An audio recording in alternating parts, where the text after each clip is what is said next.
Hello मेरे प्यारे प्यारे दोस्तों। Welcome to your favourite YouTube channel paramedical Sarathi. दोस्तों, आज अपने ह्यूमन फिजियोलॉजी का समापन यानी आखिरी चैप्टर करने जा रहे हैं, जिसका नाम है ब्लड, उसके कंपोजिशन और फंक्शन यानी रक्त के घटक और उसके कार्यों के बारे में आज हम देखेंगे। इसके अंदर हम आरबीसी, डब्ल्यूबीसी, प्लेटलेट्स, उसके अलावा ब्लड ग्रुपिंग जो कि एबीओ एंड आरएच होता है, लिम्फ क्या है, उसके अलावा क्लॉटिंग फैक्टर्स क्या है, A to Z basic to advance सब कुछ देखेंगे। ठीक है, चलो पहले बेसिक जानकारी लेते हैं कि आखिर ब्लड है क्या। सबसे पहला वर्ड आता है हिमेटोलॉजी। हिमेटोलॉजी भाई, ये क्या मीनिंग है इसकी? हिमेटोलॉजी की मीनिंग होती है स्टडी ऑफ ब्लड। देखो, किसी भी वर्ड के आखिरी में अगर लॉजी वर्ड लिखा है तो उसकी मीनिंग होती है स्टडी। जैसे होती है साइटोलॉजी, साइटो साइटो मतलब हो गई सेल और लॉजी मतलब स्टडी।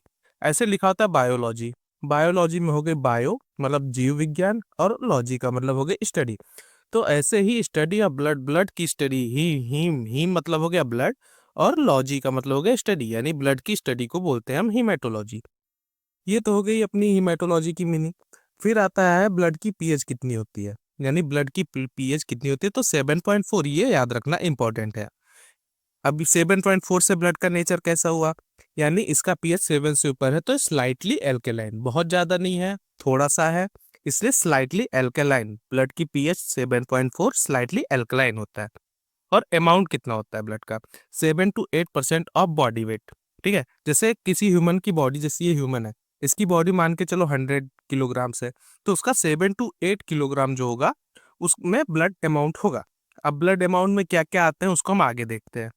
देखो, ब्लड है क्या? ब्लड दो चीज से मिलकर बना होता है मेनली। एक होता है प्लाज्मा और दूसरा होता है फॉर्म्ड एलिमेंट। अब प्लाज्मा क्या है? प्लाज्मा जो होता है पेल येलो या स्ट्रॉ कलर का। क्यों? बिलीरुबिन के कारण। अब ये कैसा कलर है? स्ट्रॉ, पेल येलो या स्ट्रॉ, भूसा। जैसे आपने खेत में भूसा देखा होगा, भूसा का कलर जैसा होता है पेल येलो, सेम उसी कलर का होता है अपना प्लाज्मा। फिर आता है फॉर्म्ड एलिमेंट क्या है। प्लाज्मा तो हो गई आपकी ब्लड की सबसे ज्यादा अमाउंट में पाए जाने वाली पार्ट। और फॉर्म्ड एलिमेंट्स जो है, इसके अंदर आरबीसी होते हैं, डब्ल्यूबीसी होते हैं और प्लेटलेट्स होते हैं। आरबीसी को हम इरिथ्रोसाइट्स बोलते हैं, डब्ल्यूबीसी को ल्यूकोसाइट्स बोलते हैं और प्लेटलेट्स को थ्रोम्बोसाइट्स बोलते हैं। ठीक है, अब देखो सीरम किसको बोलते हैं? सीरम, यदि प्लाज्मा में से हम क्लॉटिंग फैक्टर्स को माइनस कर दें, जो आपका प्लाज्मा है इसमें से अगर हम क्लॉटिंग फैक्टर्स को हटा दें तो इसको बोलेंगे सीरम। अगर प्रोटीन फैक्टर हट गया तो मैं क्या बोल सकता हूँ कि जो ब्लड बचेगा वो जमेगा नहीं। हाँ, बिल्कुल नहीं जमेगा, तो सीरम जम नहीं सकता, ये याद रखना। ऐसे लिम्फ किसको बोला? ब्लड में से यदि हम आरबीसी, प्लेटलेट और मैक्रोप्रोटीन, मैक्रोप्रोटीन क्या हुआ? जो बड़े बड़े प्रोटीन के कण हैं उनको हटा दिया तो उसको हम बोलेंगे लिम्फ। ठीक है, ये हो गया सीरम और लिम्फ में डिफरेंस।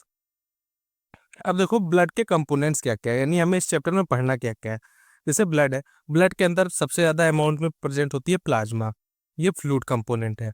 इसके अंदर होती हैं प्लेटलेट्स जिसको हम थ्रोम्बोसाइट्स बोलते हैं। फिर फॉर्म्ड एलिमेंट्स आती हैं। फॉर्म्ड एलिमेंट्स में आपकी आती है डब्ल्यूबीसी यानी ल्यूकोसाइट और आरबीसी यानी इरिथ्रोसाइट्स। मेनली हमें यही पढ़ना है। तो शुरू करते हैं। देखो, प्लाज्मा जो है, मान के चलो आपने इस ट्यूब में ब्लड लिया, ब्लड को आप खूब तेजी से घुमा दो तो इसमें कुछ सेपरेशंस आ जाएंगे। इन सेपरेशंस को देखते हैं। जो सबसे ऊपरी सेपरेशन रहेगी इसको हम बोलेंगे प्लाज्मा।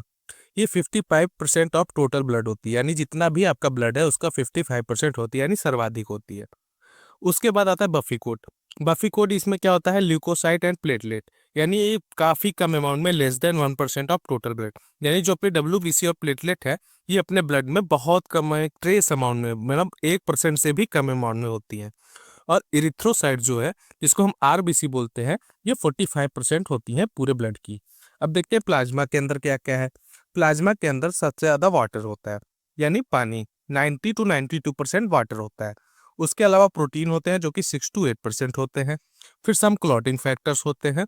उसके अलावा minerals, glucose, lipid and amino acids होते हैं। अब प्रोटीन के अंदर क्या क्या है? प्लाज्मा प्रोटीन मेनली तीन ही होते हैं, एक एल्ब्यूमिन, ग्लोबुलिन और फिब्रिनोजेन। ये तीन मेन प्लाज्मा प्रोटीन हो गए। प्लाज्मा के बाद कुछ की पॉइंट्स देख लेते हैं, जैसे नंबर्स और life span. RBC WBC platelet का नंबर कितना होता है, या आरबीसी डब्ल्यूबीसी और प्लेटलेट की लाइफ स्पैन कितनी होती है। तो आरबीसी का जो नंबर होता है वो 5 to 5.5 मिलियन होता है। ठीक है, ये याद रखना।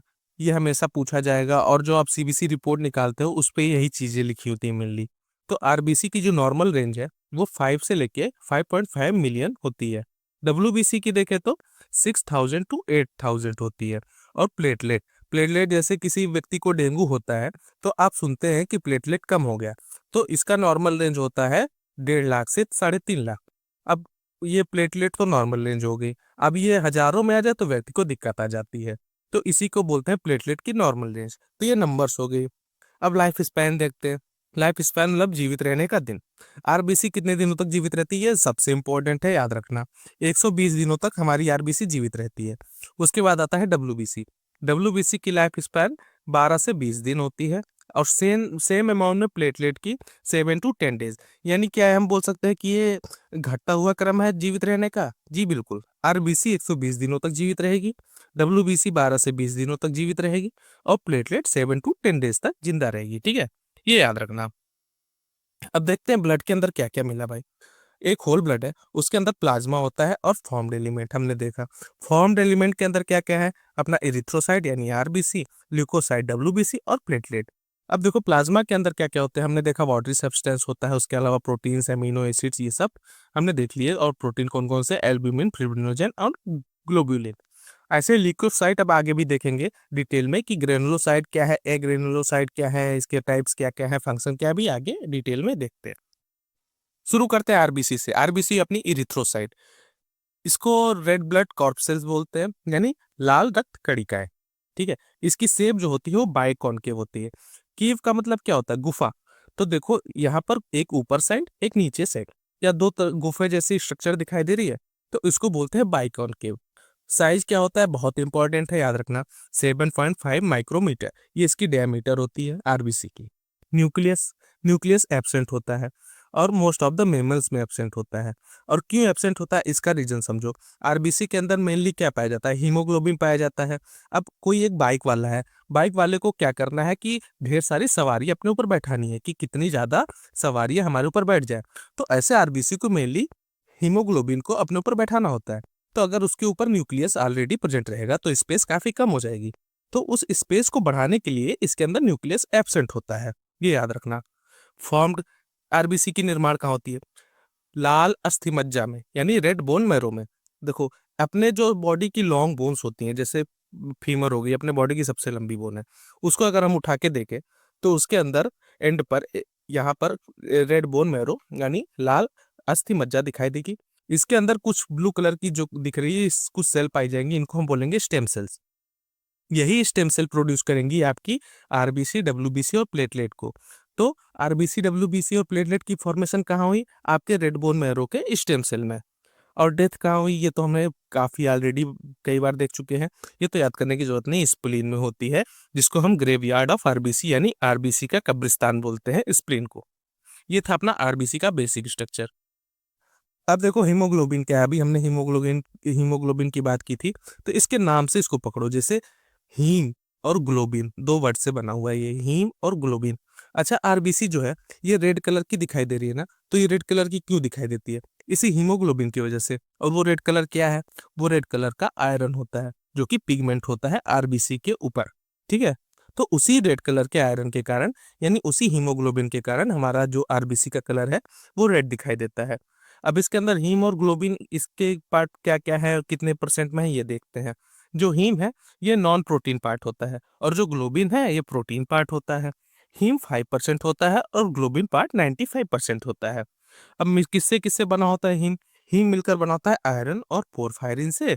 और ग्लोबिन पार्ट जो बना होता है वो 4 पॉलीपेप्टाइड चेन से मिलकर बना होता है, 2 अल्फा और 2 बीटा, 2 अल्फा और 2 बीटा, यानी टोटल 4 पॉलीपेप्टाइड चेन। अब पॉलीपेप्टाइड से याद है, हमने एल्ब्यूमिन और ग्लोबुलिन प्रोटीन पढ़ा था ना, तो पेप्टाइड का मतलब प्रोटीन, और प्रोटीन पार्ट किस में पाया जाएगा, ग्लोबिन में पाया जाएगा। तो और कितने पार्ट, 2 पार्ट, अल्फा और बीटा, दोनों को मिलाकर 4 टोटल हो गए आपके हीमोग्लोबिन। ये था आपका हीमोग्लोबिन। ये देखो हीमोग्लोबिन, 1 2 3 4, 2 अल्फा और 2 बीटा चेन, दोनों को मिलाकर बना आपका आरबीसी, ओ सॉरी हीमोग्लोबिन।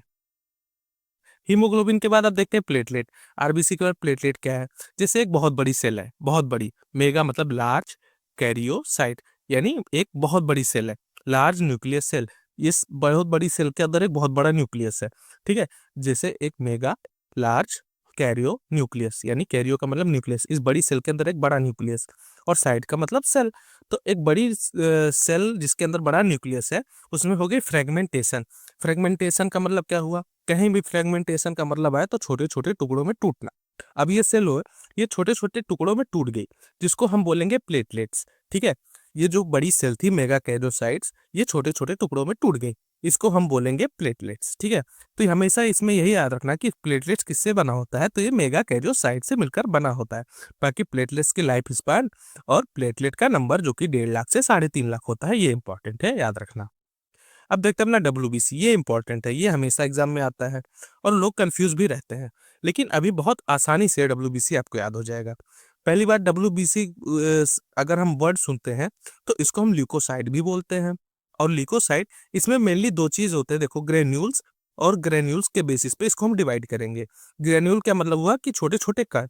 अब ग्रेन्यूल जिसमें प्रेजेंट रहता है वो हो जाएगा ग्रेन्युलोसाइट, नाम से पता चल रहा है कि ग्रेन्युलोसाइट यानी ग्रेन्यूल प्रेजेंट है। और ग्रेन्यूल एब्सेंट हो जाएगा अगर साइटोप्लाज्म में, तो एग्रेन्युलोसाइट, ए का मतलब एब्सेंट। तो वही हो गया WBC कि जिसमें ग्रेन्यूल प्रेजेंट है वो ग्रेन्युलोसाइट, और जिसमें WBC नहीं प्रेजेंट है वो एग्रेन्युलोसाइट हो गया। अब देखो WBC जो होती है, इसमें ग्रेन्युलोसाइट यानी इसमें अंदर ग्रेन्यूल्स प्रेजेंट है, तो ग्रेन्यूल के अंदर जो न्यूक्लियस होगा वो डिवाइड होगा लोब्स के अंदर। अब इसमें ये याद रखना, जैसे इसमें एब्सेंट है, ए है, तो इसमें न्यूक्लियस भी नहीं पाया जाएगा। सिंपल हो गया कि ग्रेनुलोसाइट में तो न्यूक्लियस हो गया, वो डिवाइड हो गया लोब्स में, और इसमें एग्रेनुलोसाइट में जो न्यूक्लियस हो गया वो डिवाइड नहीं होगा लोब्स में, वो डिवाइड नहीं होगा। अब देखो ग्रेनुलोसाइट में क्या क्या आते हैं और एग्रेनुलोसाइट में क्या क्या आते हैं। ग्रेनुलोसाइट में आते हैं न्यूट्रोफिल, जो कि 6 to 65% होते हैं, यानी सबसे ज्यादा। Basophil 0.5 to 1%। एसिडोफिल, जिसे हम इयोसिनोफिल्स भी बोलते हैं, 2 to 3% पाए जाते हैं। ये तीनों हो गए आपके ग्रेनुलोसाइट। और एग्रेनुलोसाइट कौन कौन से हैं, आपका मोनोसाइट हो गया 6 to 8%, लिम्फोसाइट हो गया 20 to 25%। अब इसमें एग्जाम में क्रम आता है कि कौन सा सबसे ज्यादा होगा, तो इसका क्रम याद रखने की ट्रिक ये है आपके पास, नीलिमा भाभी। नी फॉर न्यूट्रोफिल, नीली, L for lymphocyte, M for monocyte, और ए फॉर एसिडोफिल, और बी फॉर बेसोफिल। ये क्रम याद रखना सिंपल से ट्रिक से। अब यहाँ पर समझते हैं हम डिटेल में न्यूट्रोफिल में। पहले देखो हमने देखा था कि ग्रेन्युलोसाइट, ये तीन हो गई आपकी ग्रेन्युलोसाइट, और बाकी ये दो हो गई आपकी ए ग्रेन्युलोसाइट। हमने देखा था सिंपल सी बात कि ग्रेन्युलोसाइट के अंदर न्यूक्लियस जो होता है वो लोब्स में डिवाइड होता है। तो देखो इसके अंदर 3 to 5 लोब्स में डिवाइड होगा, ये बाई लोब्ड होगा, और ये 2 to 3 लोब्ड होगा, यानी एस शेप में होगा। तो सिंपल सी बात है कि ग्रेनुलोसाइट के अंदर तो लोब्स में डिवाइड हो गई ये न्यूक्लियस। तो और इसमें क्या होगा, इसमें लोब्स के अंदर डिवाइड नहीं होगा एग्रेनुलोसाइट के अंदर, तो इसमें हम लोब्स की बात ही नहीं करेंगे। ये हो गए अपनी लोब्स। अब उसके बाद देखो ये तो हो गई बाइलोब्स, 2 to 3 लोब। और मोनोसाइट की जो स्ट्रक्चर होती है वो किडनी या बीन शेप्ड, ये किडनी जैसी नहीं दिख रही है आपको, ये कुछ किडनी या बीन जैसी स्ट्रक्चर होती है मोनोसाइट की। और सेम अमाउंट में लिम्फोसाइट, लिम्फोसाइट जो होती है वो लार्ज न्यूक्लियस, जैसे सेल है, बहुत बड़ी सेल है, उसके अंदर उतना ही बड़ा न्यूक्लियस है, तो इसके जो साइटोप्लाज्म क्या किनारे किनारे आ जाएंगे, यानी न्यूक्लियस ने तो सबसे ज्यादा जगह ले लिया, अब इसके अंदर साइटोप्लाज्म किनारे आ जाएंगे, तो इसको बोलेंगे पेरिफेरल साइटोप्लाज्म। ये हो गया अपना न्यूक्लियस का स्ट्रक्चर। अब देखते हैं कि करके फंक्शन। फंक्शन तो ऐसे याद रखो, जैसे ये अपने 3 ग्रेन्युलोसाइट हैं और 2 एग्रेन्युलोसाइट है, तो एक इसमें से उठाओ और एक इसमें से उठाओ, दोनों एक एक फेगोसाइटोसिस करेंगी, यानी फेगोसिटिक सेल्स होंगी। भक्षक कोशिका है, तो एक भक्षक कोशिका इनमें हो जाएगी, एक इनमें हो जाएगी। वो कौन कौन सी होंगी ये देखो, न्यूट्रोफिल सबसे ज्यादा अमाउंट में होती है और सबसे पहले आती है, तो ये फेगोसाइटिक हो जाएगी। और इसमें मोनोसाइट ऊपर आ रही है, तो ये फेगोसाइटिक हो जाएगी। अब दोनों में अंतर देखो कि आपके शरीर पे मान लीजिए किसी ये फॉरेन पार्टिकल ने अटैक किया, यानी किसी रोगाणु ने अटैक किया, तो न्यूट्रोफिल पहले आपको बचाएगी या मोनोसाइट आपको पहले बचाएगी। तो इसकी सिंपल सी ट्रिक याद रखना कि न्यूट्रोफिल तो सबसे ज्यादा अमाउंट में अपने शरीर में पाई जाती है ना, तो जो सबसे ज्यादा है वही तो आपके आके आगे से रक्षा करेगी। ये तो मोनोसाइट सबसे कम है, तो ये डरेगी, ये पीछे से रक्षा करेगी, लेकिन रक्षा करेगी, ठीक है, फेगोसाइटोसिस करेगी। तो ये आपकी तो फेगोसिटिक सेल्स होगी, न्यूट्रोफिल और मोनोसाइट। उसके अलावा एसिडोफिल्स का क्या काम है, ये ऐसे याद रखना, A for acido, A for allergy, ठीक है। एलर्जी और पैरासिटिक इन्फेक्शन में एसिडोफिल्स प्रोटेक्शन करती हैं आपकी। बेसोफिल्स का क्या काम है? बेसोफिल हिपैर देखो, एच बी, आपने एच बी दो एक फुल फॉर्म पढ़ा होगा, एच बी हीमोग्लोबिन को हम शॉर्ट में एच बी लिखते हैं। तो H for histamine, H for heparin और बी फॉर बी, यानी एच बी की शॉर्ट फुल फॉर्म देखें तो हिपेरिन और हिस्टामिन किसके अंदर? बेसोफिल के अंदर पाई जाएंगी।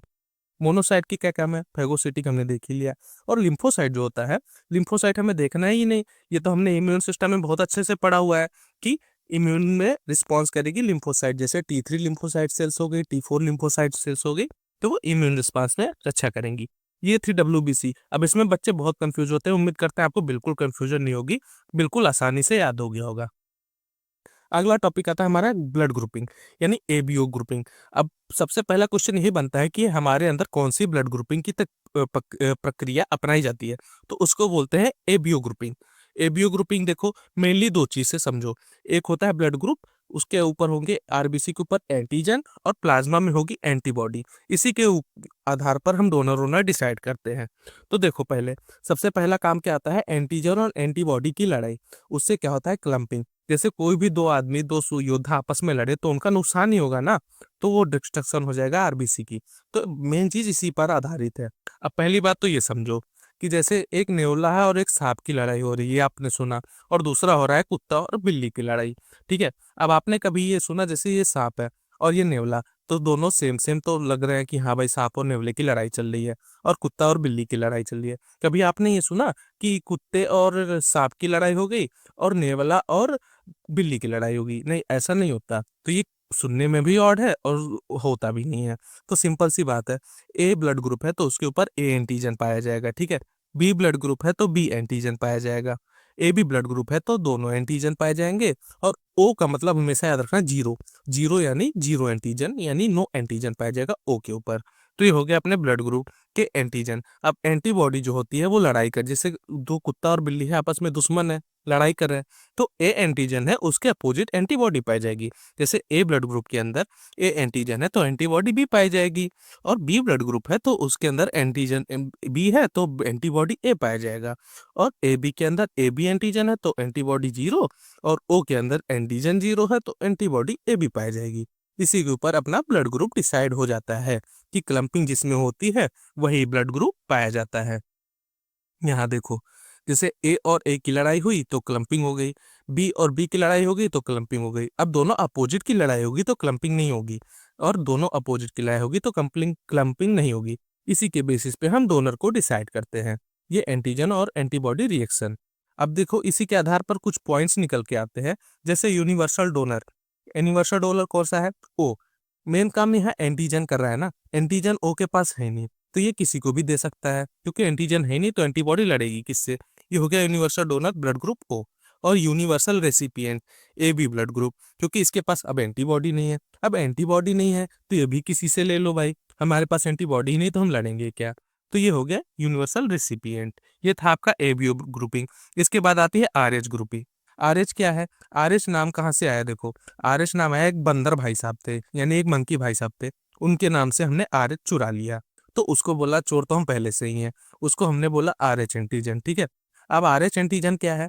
Observe on the surface of RBC of majority of humans, यानी अब आर एच एंटीजन को हमने स्टडी किया तो हमने पाया कि हमारे मेजोरिटी ऑफ ह्यूमंस यानी लगभग 80% ह्यूमंस के अंदर आर एच एंटीजन पाया जा रहा है। इसको हम बोलते हैं आर एच पॉजिटिव इंडिविजुअल्स, यानी जिनके अंदर आर एच प्रेजेंट है उनको बोलते हैं आर एच पॉजिटिव इंडिविजुअल्स, ठीक है। अब देखो, R H and negative individuals हुए उनके अंदर आर एच एंटीजन नहीं पाया जाएगा, सिंपल सी बात है। यदि R H negative person expose to R H positive person, antibody will form against R H antigen. यदि आर एच निगेटिव पर्सन है, वो आर एच पॉजिटिव के संपर्क में आता है, यानी रक्त का आदान प्रदान होता है, तो उसमें एंटीबॉडी खिलाफ आर एच एंटीजन बना लेती है, ठीक है। अब इसके आधार पर एक बहुत सुपरहिट रोग आता है जिसको हम बोलते हैं इरिथ्रोब्लास्टोसिस फिटालिस। इसमें मदर मान के चलो, अगर आर एच निगेटिव है और उसका पहला बेबी आर एच पॉजिटिव हो गया तो वो तो नॉर्मल होगा, लेकिन उसके पैदा होने से क्या हुआ, ये तो पॉजिटिव ये निगेटिव, तो ड्यूरिंग प्लेसेंटल सेपरेशन, जब उसका प्लेसेंटा सेपरेट होगा यानी वो मदर से अलग होगा, तो उसका ब्लड जो हो जाएगा मिक्स हो जाएगा माता के साथ। जैसे RH निगेटिव पॉजिटिव इसका था और RH निगेटिव मदर का था, दोनों का ब्लड मिक्स हो गया आपस में। इससे क्या हुआ, एंटीबॉडी फॉर्म्ड हो गई, क्योंकि ये तो पॉजिटिव ये निगेटिव तो अलग अलग, तो इससे शरीर में बन गई एंटीबॉडी। अब मान के चलो दूसरा बेबी अगर RH पॉजिटिव पैदा होने वाला होगा तो क्या होगा, अब एंटीबॉडी तो ये पहले बना के रखा है कि RH पॉजिटिव आएगा तो हम मार देंगे, तो एंटीबॉडी जब इसके अंदर आएगा तो जो ब्लड होता है वो लीक हो जाएगा, जिससे RH पॉजिटिव और RH निगेटिव का रिएक्शन हो जाएगा। उस रिएक्शन से क्या होगा, फीटस यानी अपने बच्चे की RBC जो है डिस्ट्रॉयड हो जाएगी। उससे बच्चे में क्या देखने को मिलेगा, सीवियर एनीमिया, खतरनाक तरीके से एनीमिया, जॉन्डिस यानी पीलिया, और कई मामलों में बच्चे की डेथ भी हो जाती है। अच्छा, ये तो कॉमन चीज़ है कि हाँ भाई RH निगेटिव मदर तो हो ही सकती है, बच्चा भी उसके होंगे ही होंगे।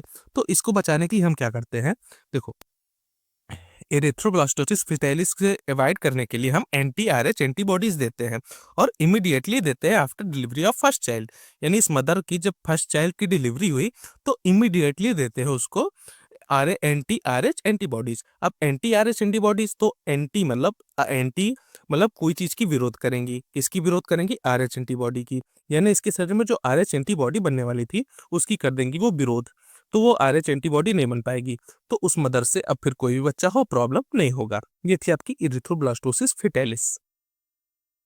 अब देखो ब्लड कोएगुलेशन क्या है, यानी आपके शरीर को इंजरी हुई, ठीक है, जैसे कहीं भी बॉडी में इंजरी हुई, उससे क्या होगा, एक्टिवेशन ऑफ प्लेटलेट, यानी प्लेटलेट एक्टिवेट हो जाएंगे। इस प्रोसेस को बोलते हैं कैस्केड प्रोसेस, जिससे थ्रोम्बोकाइनेज का निर्माण होगा। जैसे कैस्केड प्रोसेस के थ्रू थ्रोम्बोकाइनेज बनता है, ये याद रखना। और इसमें कैल्शियम प्लस और विटामिन के प्रेजेंट होता है। अब थ्रोम्बोकाइनेज क्या करेगा, प्रोथ्रोम्बिन को थ्रोम्बिन में चेंज कर देगा, और थ्रोम्बिन क्या करेगा, फिब्रिनोजेन को फिब्रिन में चेंज कर देगा। यानी फिब्रिनोजेन जो था वो सॉल्युबल था और फिब्रिन में चेंज होकर इनसॉल्युबल हो जाएगा। अब एक सिंपल सी बात समझो, आपके शरीर में कहीं कट लगा है, तो उस कट को रोकने के लिए हमें एक सॉलिड चीज तो चाहिए।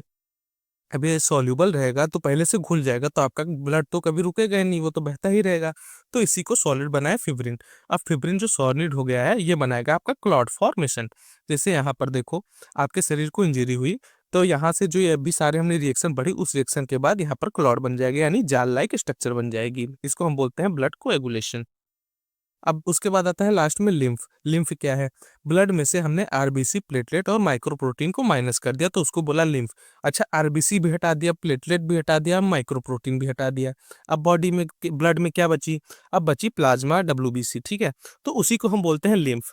इसके फंक्शन क्या क्या है, important career for nutrients hormone, यानी जो न्यूट्रिएंट हार्मोन होते हैं उनको कैरीज करता है बॉडी में, और फैट एब्जॉर्ब करता है, यानी लैक्टियस के थ्रू जो आपके इंटेस्टाइनल विलाई में प्रेजेंट होते हैं उनसे फैट का एब्जॉर्प्शन करता है लिम्फ। और देखो इसके फीचर्स देखो लिम्फ के, इसका कलर जो होता है वो रेड होता है ड्यू टू RBC। और ब्लड जैसे हो गया, ब्लड का कलर जो होता है वो RBC की वजह से रेड होता है, लेकिन लिम्फ जो होता है अब RBC उसमें से निकल गई तो वो कलरलेस हो जाएगी। प्लेटलेट कैसा हुआ, ब्लड में तो प्रेजेंट है लेकिन लिम्फ में एब्सेंट होता है, क्योंकि हमने RBC भी निकाला, प्लेटलेट भी निकाला। और WBC इसमें ब्लड में तो कम होती है, लेकिन लिम्फ में जब RBC और प्लेटलेट रही ही नहीं तो WBC की नंबर तो ऐसे ही बढ़ जाएगी, तो ये मोर हो जाएगी। और प्रोटीन ब्लड में मोर होती है और इसमें लेस होती है, क्योंकि इसी फार्मूले से सारा चीज याद आ गया, क्योंकि RBC निकाला, प्लेटलेट निकाला और माइक्रोप्रोटीन निकाल लिया, तो प्रोटीन भी लिम्फ में नहीं होंगे। सिंपल सी बात है। अब देखो लिम्फ में होता क्या है, जैसे आपकी एक आर्टरी है, धमनी, और ये आपकी वेन है। अब क्या होगा, जो इसके अंदर ब्लड भरी हुई है आपकी आर्टरी के अंदर, ये उसके बाद जो सेल्स है वहां तक कुछ ब्लड लीक होने लगेगी, ठीक है, तो इसके अंदर ये सेल्स के आसपास यहाँ पर कुछ सब्सटेंस भर जाएगा।